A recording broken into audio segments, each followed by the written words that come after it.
similarity and difference around endometriosis and dysmenorrhea.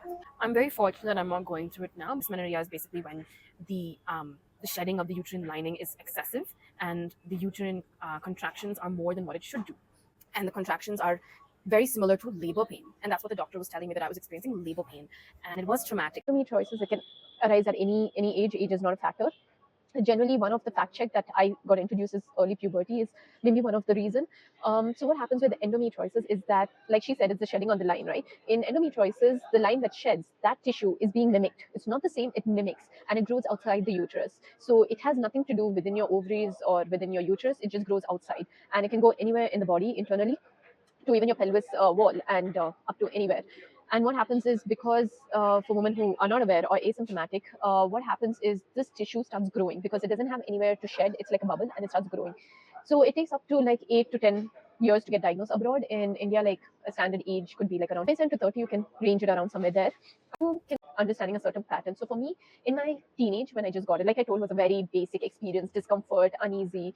And what makes the difference between the two is, I think that's why when many people go through like delivery or so, they kind of don't realize the difference because they've already experienced it. How people find about endometriosis. With endo, I found out around 28 to 29 years of my age, and it happened because of a food poisoning. It exaggerated my symptoms, and I should have been a little well aware, but it's very hard to pick it up again because there was symptoms like leg triggers, hot flashes, headaches, nose bleeding.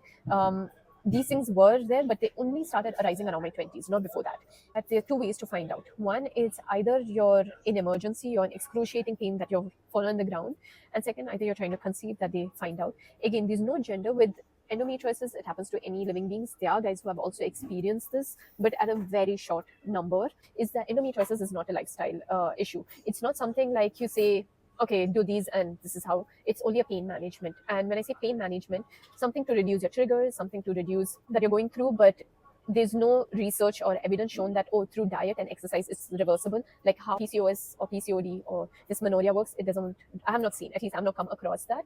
And it's very, very complex with every individual. So for me, it was a moderate state. I've heard women having extreme state, and I've heard women who have no state at all. They're like a normal individual having every day-to-day activity. Did I recognize with the cycle? That's a great way to know. One of the symptoms is that for a girl to have healthy period, their cycle will start 32-day gap, 28 to 32-day gap. What happens is, during the 5-day of cycle, the first 2 days are heavy bleeding and then it's normal, and there'll be no discharge of spotting. What is a spotting? Let's talk what spotting is. Spotting is a little, it's like how you see cherries. So little crushed type cherries that form. It can go as tiny as your nail to as big as your pinky finger. There is no exact size to it. And what happens when you have any condition, you'll start having more spotting. So that's also a way to check the health of your body.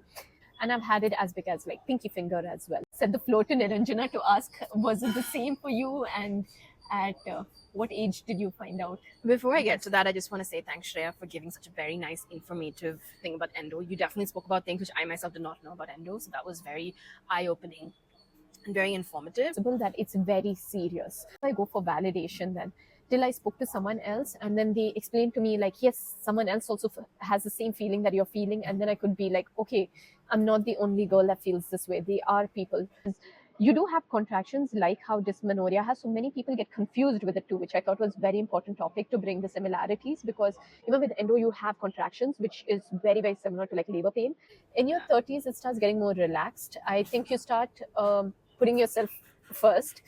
Food and menstrual health, you can definitely log into Sync It Up in our other previous podcasts. And if you found this video very, very informative and might be helpful for someone else, please do share it to your loved ones or anyone you feel that this information might be valuable to.